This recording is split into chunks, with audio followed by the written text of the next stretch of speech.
nos conceder vida, nos conceder saúde. Por mais um dia, a sua mão está sobre nós. A Deus seja dada toda a honra, toda a glória e todo o louvor.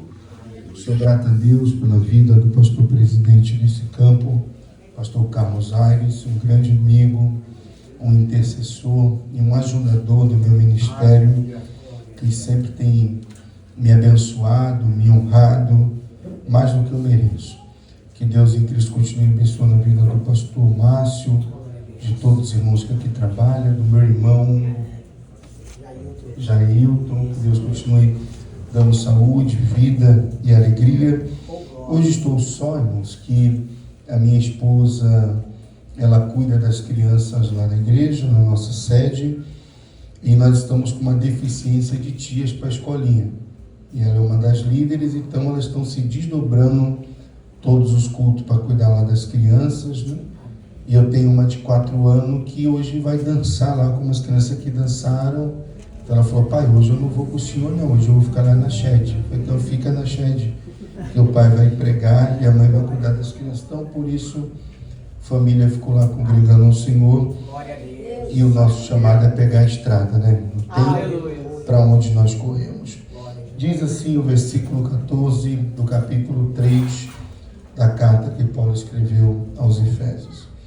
Por esta razão dobro os meus joelhos ao Pai, do qual toda a família nos céus e na terra toma o nome, a fim de que, conforme a riqueza da sua glória, sejais firmados com poder pelo seu Espírito no homem interior.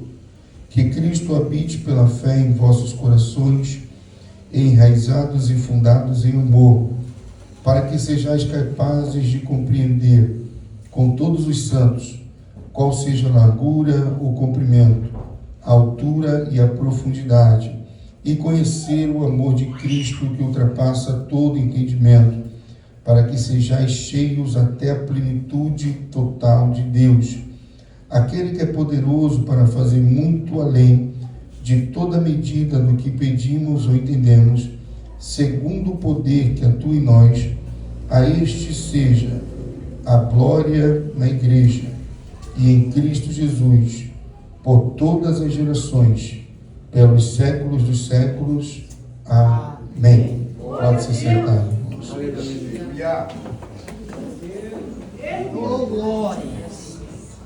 Hoje é uma noite de ceia do Senhor.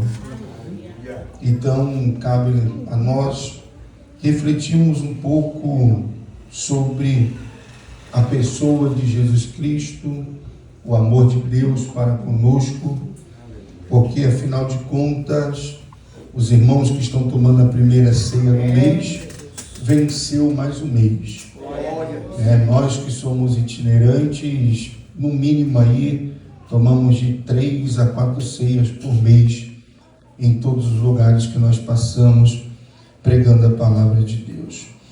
Queridos, quando nós olhamos para dentro da carta que Paulo escreve aos Efésios, nós precisamos entender alguns pontos antes de entrarmos dentro deste capítulo. O primeiro ponto que nós precisamos entender é que Paulo, ele escreve esta carta para a igreja de Éfeso, estando preso. Provavelmente, Paulo está em uma prisão em Roma e ele é o prisioneiro do Senhor pelo amor do Evangelho. Aleluia. Dentro daquela prisão, Paulo escreve, pelo menos, pelo que nós temos conhecimento dentro da teologia, ele escreve pelo menos 4 cartas da prisão. A carta aos Efésios, aos Filipenses, aos Colossenses e também a Filemon. O que chama a nossa atenção é que o apóstolo, mesmo estando preso, o cuidado dele para com a igreja continuava o mesmo. O coração do apóstolo Paulo, ele está entrelaçado com a igreja do Senhor Jesus Cristo que está na terra.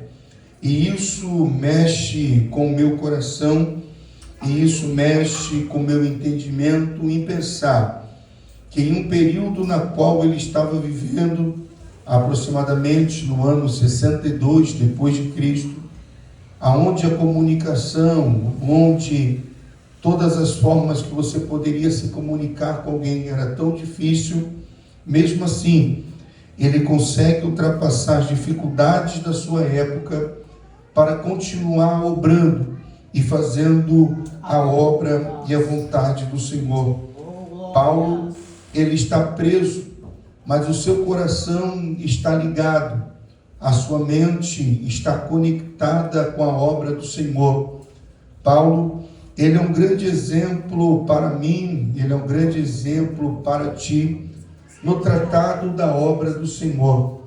Ele é uma das pessoas que nós sabemos dentro do Novo Testamento, na qual nunca colocou uma objeção para fazer a vontade de Deus, mesmo sabendo que ele corria risco de morte, de apedrejamento, de ser espancado, de prisões.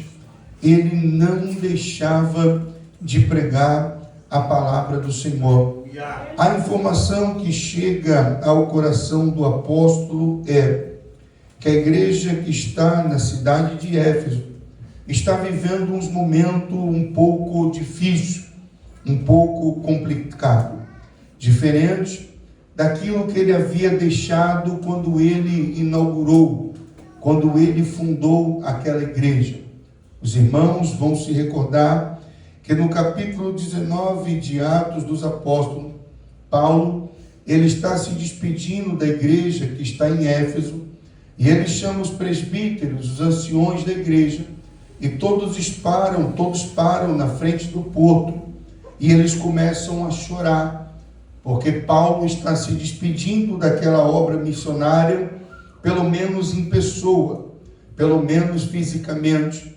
E quando eles estão chorando, Paulo está olhando para eles e está dizendo: olhe, não chorem por mim, chore por vocês, porque eu sei que depois da minha partida, vocês voltarão às velhas práticas, vocês declinarão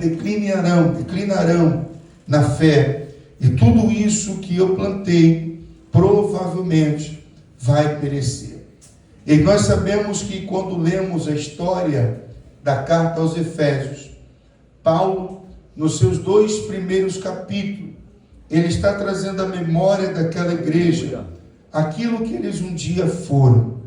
A igreja que está em Éfeso, ele começa dizendo no capítulo 1 que Deus havia derramado sobre aquela igreja toda sorte de bênção espiritual em Cristo Jesus. Aleluia, a igreja de Éfeso é, dentro da teologia, uma das igrejas mais completas no que se trata a espiritualidade. Paulo deixou uma igreja que tinha pastor, presbítero, corpo diaconal, evangelistas, profetas, profetisas, homens e mulheres com dons sobrenaturais da parte de Deus para curar, para libertar e para revelar. Todos os mistérios espirituais foram entregues para esta igreja. Porém, quando os irmãos leem o capítulo 1, Paulo, ele está falando no passado. Ele já não está falando mais no presente.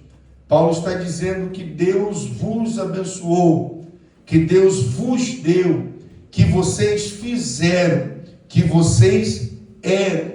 Ele não está tratando do presente, ele está trazendo a memória daquela igreja, que eles já não estão mais como eles eram antes. Eles já não profetizam, eles já não têm visão, eles já não têm revelação, os conjuntos já não têm mais o poder que tinha outrora. E Paulo, ele escreve a primeira carta, depois você estuda em casa, ele escreve o primeiro capítulo, trazendo a memória daquela igreja, aquilo que eles tinham de poder. A igreja de Éfeso, queridos irmãos, era um dos quartéis generais de Paulo em toda a Ásia. Paulo, quando estava na cidade de Éfeso, durante o período de aproximadamente 2 anos, ele pregou para toda a Ásia. Mas estamos falando do tempo antigo, onde não tinha carro, não tinha helicóptero, não tinha avião, tudo era mais difícil. E em 2 anos, o apóstolo sozinho pregou para toda a Ásia. Não foi só para a cidade de Éfeso.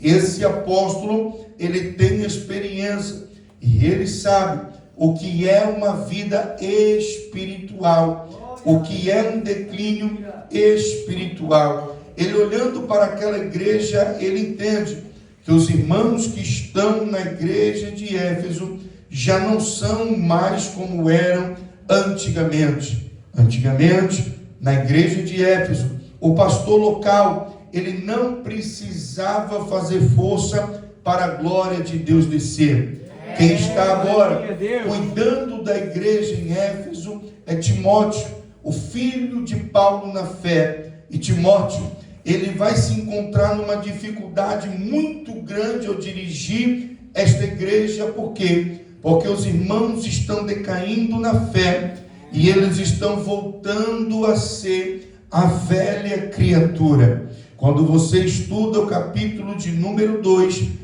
Paulo, ele vai dizer assim para os irmãos: nós que estávamos mortos nos nossos delitos e pecado, mas Deus, sendo rico em misericórdia, nos resgatou, nos amou, nos tirou da morte e nos vivificou.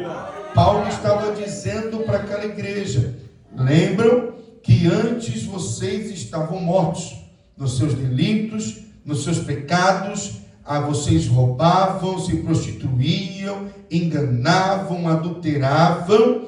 Mas Paulo, ele está tratando no capítulo 2 que aqueles irmãos, eles estão querendo voltar a ser a velha criatura que um dia eles foram. Eles estão caindo no capítulo 1 na sua vida espiritual. No capítulo 2, eles estão caindo na sua vida moral e social. Agora eles estão fazendo quase como a mulher de Ló. Estão olhando para trás, estão deixando a carne sobrepor o espírito. E Paulo, ele vai começar a dizer para aquela igreja assim: Deus tirou vocês de lá, não voltem. Deus arrancou vocês das práticas pecaminosas, não voltem. E além de tudo, queridos irmãos, o velho homem estava querendo nascer, o velho homem estava querendo voltar. E Paulo diz: não, quem vos resgatou foi Cristo, quem vos separou foi Cristo. Não dê lugar para a carne. Em outras palavras, quando nós olhamos a continuidade do capítulo 2, os irmãos vão ver que a igreja em Éfeso começa a se dividir. E Paulo está escrevendo para a igreja que caiu espiritualmente, que está despertando o velho homem, e agora a igreja começa a ter divisão. Agora eles começam a pensar que um é maior do que o outro, que o outro é maior do que um. Um que tem o dom de profecia está pensando que é maior do que aquele que tem o dom de revelação, que é maior do que aquele que limpa a igreja, que abre a igreja. E Paulo vai dizer: não, em Cristo Jesus nós somos um, todos são iguais em Cristo Jesus. A igreja de Éfeso está caindo espiritualmente. E Paulo, ele começa a escrever para eles, a fim de despertar neles o quê? Que eles venham entender que eles não podem abandonar as práticas que Cristo colocou dentro do coração de cada um dos irmãos que ali está. Quando eu olho para a igreja de Éfeso, e eu olho para dentro da história, eu consigo ver o apóstolo Paulo preocupado. Eu consigo ver o apóstolo Paulo até mesmo perturbado com aquilo que está acontecendo na igreja de Éfeso. Porque a notícia que chegou é: Paulo, A igreja já não é mais como era antes, Paulo. A igreja, eles já não são mais como você deixou. O pastor da igreja, Timóteo, está sofrendo úlcera, está querendo abandonar, está querendo largar o ministério. Por isso, Paulo escreve 2 cartas pastoral para Timóteo. Na primeira carta, Paulo está trazendo a Timóteo a lembrança daquilo que ele era, que Deus o chamou, que Deus o separou, mas a primeira carta não resolve. Paulo então vai escrever a segunda carta dizendo: não, Timóteo, fortifica-te tu também na graça do Senhor Jesus Cristo. Não deixe que acabe com o teu ministério, com o teu chamado.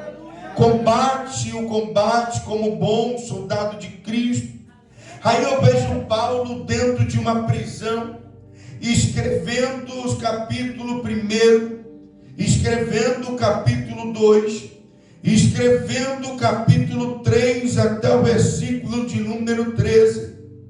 De repente eu posso imaginar Paulo agora saindo, quem sabe, da sua maca que ele dormia, dobrando o seu joelho, e agora ele não só está escrevendo, agora ele diz que eu vou me pôr de joelho e eu vou orar por aquela igreja. Foi por isso que Paulo se põe de joelho.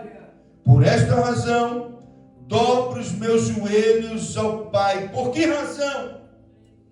Qual é o motivo? Porque Paulo está orando? Porque Paulo está gemendo? Porque Paulo está angustiado? Porque Paulo está aflito? Porque Paulo, mesmo preso, está preocupado com a igreja de Éfeso? Por quê? Porque os irmãos já não são mais o mesmo. O poder de Deus já não é mais como outrora. Hoje, Paulo, olhando para a igreja de Éfeso, os cultos lá eram forçados.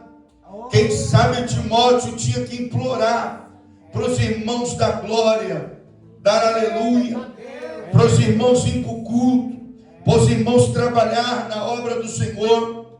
Paulo está dizendo: por causa de vocês, eu estou dobrando o meu joelho, estou dobrando o meu joelho ao Pai, porque vocês já não estão manifestando mais os dons. Os dons estão sumindo da igreja. Eu ando por esse Brasil pregando o Evangelho, e hoje nós já não vemos mais as pessoas manifestar os dons. As pessoas vêm para o culto, sentam na tribuna da igreja, acompanham um culto, mas parece que aquilo que o pregador está pregando a parede. Por quê? Porque nós temos que animar crente a ser crente. Nós temos que animar crente a profetizar. Nós temos que animar crente a ter sonho, revelação, profecia. Nós temos que hoje gastar nossa força com crente, em vez de nós gastarmos a nossa força com o pecador que está morrendo lá fora. Nós temos que gastar força com crente, dizendo: olha, Deus é na tua vida. Se anima, profetiza, ora, vem para a EBD, vem para o jejum, vem para a oração. É por isso que Paulo está orando, e Paulo está dizendo: ei, vocês enterraram o talento, vocês enterraram o dom, vocês enterraram aquilo que o Espírito Santo deu. A igreja já não é mais como era. A igreja está dividida, a igreja está quebrada, e Paulo está dizendo: eu estou aqui preso, mas o meu coração está ligado a Cristo Jesus. Eu estou aqui preso, mas eu estou aqui fazendo a vontade de Deus. Paulo está preso, mas está cheio de fé. Paulo está preso, mas está cheio de autoridade. Paulo está preso, mas está manifestando o dom dos Espíritos Santo. E a igreja que está lá em Éfeso está sentada, parada, estada, preguiçosa, moribunda, desanimada. E Paulo está dizendo: não, eu vou orar por vocês. Aleluia, Deus. A pergunta que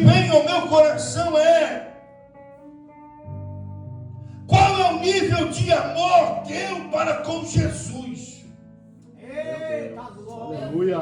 Santo de Israel. Até onde vai o seu amor para Cristo Jesus, o nosso Senhor? Espírito Santo de Deus. Essa mesma igreja que Paulo está orando aqui, ele escreve 2 cartas para o pastor da igreja. E Jesus, lá no Apocalipse, ele também vai escrever uma carta. Agora não é Paulo, é Jesus. Eita Deus. Eu tenho contra ti que vocês abandonaram o primeiro Amor. Eita glória. Olha que interessante, exaurimos esse texto. A oração de Paulo para aquela igreja é: eu estou orando para que Cristo habite em vós, dentro dos vossos corações, que Ele esteja enraizado, fundado em amor dentro de vocês. Mas Ele está falando de uma igreja. Isso aqui é perigoso. Você falar para o traficante: eu estou orando por ti, para que o teu coração se abra e Jesus esteja enraizado em você em amor. Joia. Mas para a igreja, Eita. para os crentes, Dessa forma. Meu Deus. quer dizer então que o amor de Deus já não estava no coração deles. Quer dizer então que eles estão na igreja, mas já perderam o amor pelo dono da igreja. Oh, Deus. Uma coisa é você fazer a obra do Senhor, e uma coisa é você servir o Senhor da obra. Aleluia, Deus. Tem gente que tem amor à obra, tem amor à cadeira, tem compromisso de vir ao culto, mas já esqueceu do amor a Deus. É Deus, aleluia. Tem gente que está na igreja e eles ainda não conseguiram compreender. Paulo está dizendo: Oh, aleluia. não conseguiram compreender a dimensão do amor que eles têm para com Cristo. Quando nós falamos de amor, Paulo está escrevendo em grego. E há pelo menos 3 palavras que podemos traduzir para o amor. A primeira, filia. Esse amor é o amor que a igreja tinha nesse tempo. O que significa filia, pregador? O amor de amigo, amizade, raso. É o amor que você não dá a tua vida por ninguém. Eu gosto, eu amo. Aqui tá bom. A segunda palavra que dá para traduzirmos por amor é eros, paixão. A paixão, ela acaba. Você que é casado, você casou não porque tu amava, porque tu tinha paixão. Você via ela ou via ele e o coração derretia. Porque a paixão é um fogo que acaba. É um amor passageiro, que no casamento tem que ser transformado em amor ágape, que é o amor de Deus. Aonde eu olho para minha esposa e eu vejo ela minha carne, e ela olha para mim e vê eu como a carne dela, a ponto de eu amar tanto a irmã Heloísa, de eu dar a minha vida por ela, como Cristo deu a vida por mim.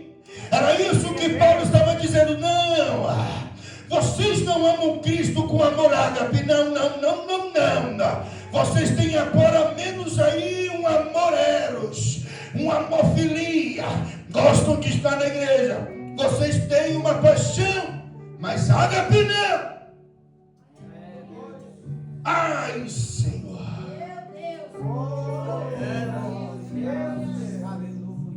O que é o amor ágape que os nossos antepassados passaram? Quando o Dominiciano manda esquentar as fogueiras, quando Nero manda pegar os crentes e crucificar na frente do seu palácio, quando abre as masmorras de Roma e diz: neguem a esse Cristo ou morram, e eles olhavam para os seus executores e diziam: não, eu não posso negar a ele. Por quê? Porque Deus amou o mundo de tal maneira que deu seu Filho único, para todo aquele que nele crê não pereça, mas tenha vida eterna. Não, eu não posso negar o meu Jesus. Por quê? Porque Deus demonstrou o seu amor para conosco pelo fato de Cristo ter morrido por mim, sendo eu um pecador. Eles diziam: acende a fogueira, pode me matar, porque eu amo meu Jesus. A minha pergunta para ti é: qual é o tamanho, qual é a altura, o comprimento e a profundidade do teu amor para com Cristo Jesus?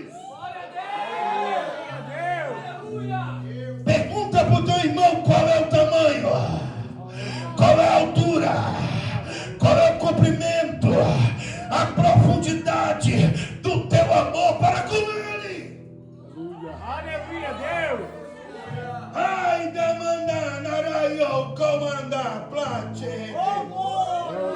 É por isso que Paulo está orando e dizendo: eu quero que vocês entendam, que vocês compreendam.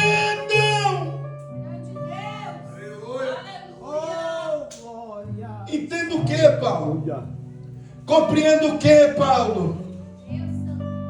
Qual é a largura, o comprimento, a altura e a profundidade em conhecer o amor de Cristo, que excede todo entendimento. Aleluia, Deus. Que amor é esse?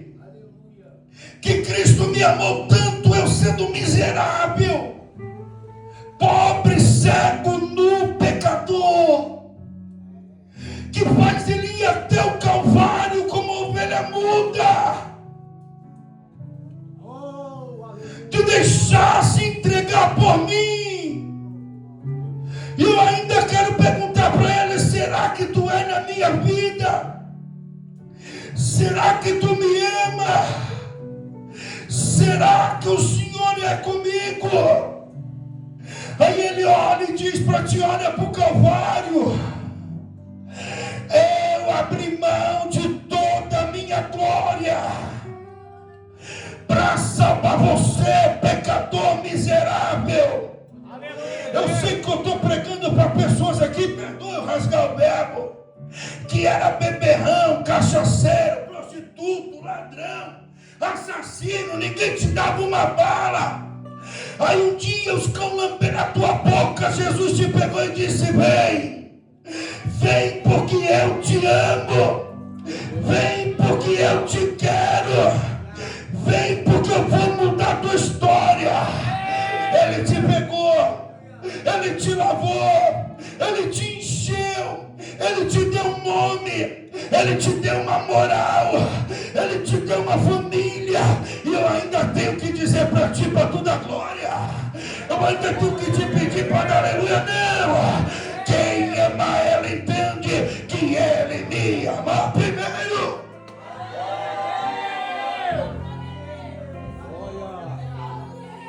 Por Cristo eu tenho que estar preparado para morrer. Paulo diz: o morrer é lucro e o viver é ganho.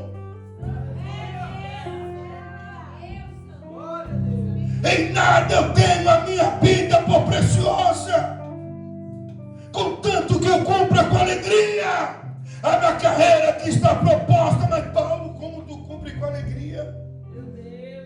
Homem de dor, homem que sofreu naufrágio, foi apedrejado, se fez de morto.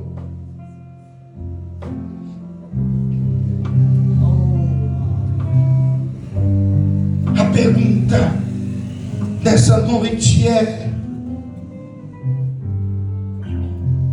qual é o nível do teu amor para com Ele?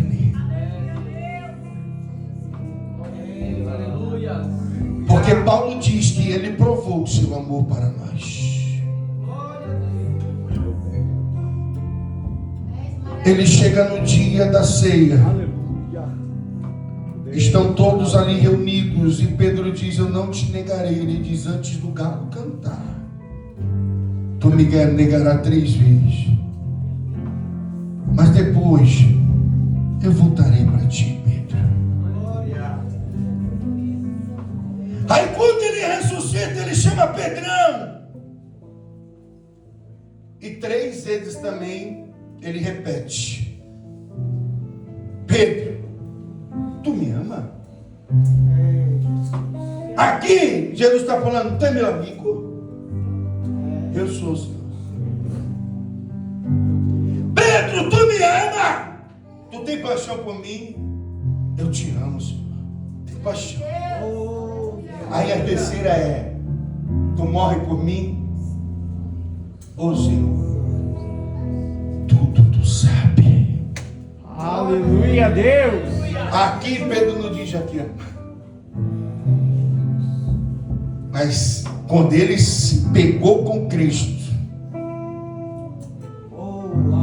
a história diz que quando foram matar a Pedro crucificado, ele diz: não,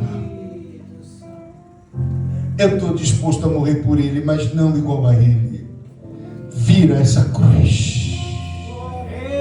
Aleluia, Deus. Sabe qual é o problema nosso? Que as nossas vontades estão sobrepondo a vontade de Deus.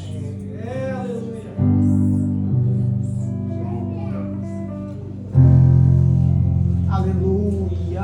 A nossa vontade Oh, glória. dentro da igreja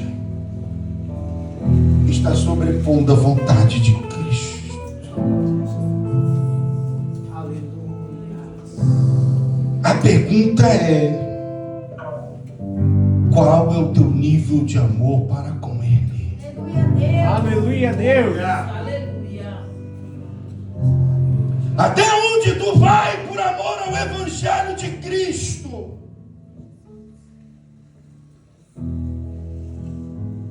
O que tu está disposto a abrir mão? Oh, Santo Deus. Porque a glória será toda dele. Aleluia, Deus. Paulo está orando dizendo: para que a glória de Cristo habite dentro de vós. Amém. É estranho. Mas sabe o que me machuca nessa oração de Paulo? Fala assim para mim: o quê? O quê? Eles não ouviram.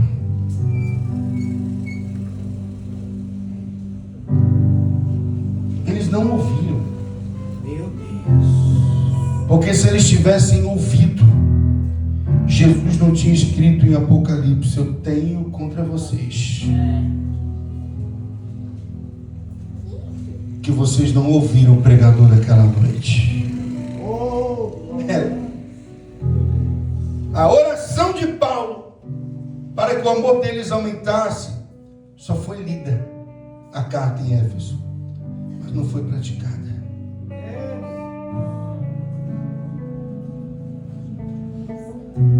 O dia que diz lá em Apocalipse, para mim não falar da minha boca, eu termino aqui. O casamento é fazer ceia, né? Olha lá. Fugiu da minha memória, eu não gosto de falar o que não está na Bíblia.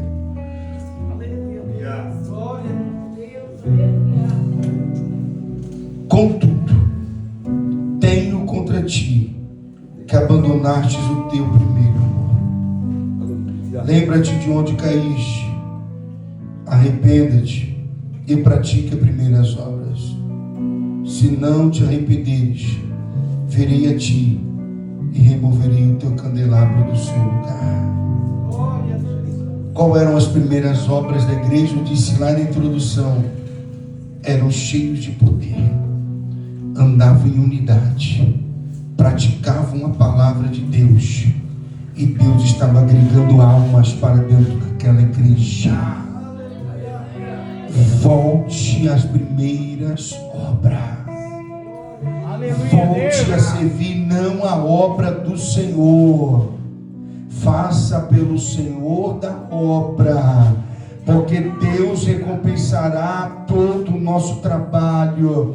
O Senhor recompensará todo o nosso esforço, porque está chegando o dia, queridos irmãos, está chegando a hora em que Ele vai rasgar os céus para buscar a igreja, e quando Ele vir arrebatar a igreja, Ele tem que encontrar amor dentro dos nossos corações.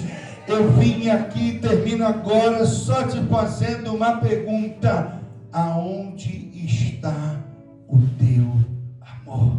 Eu agradeço a minha vida.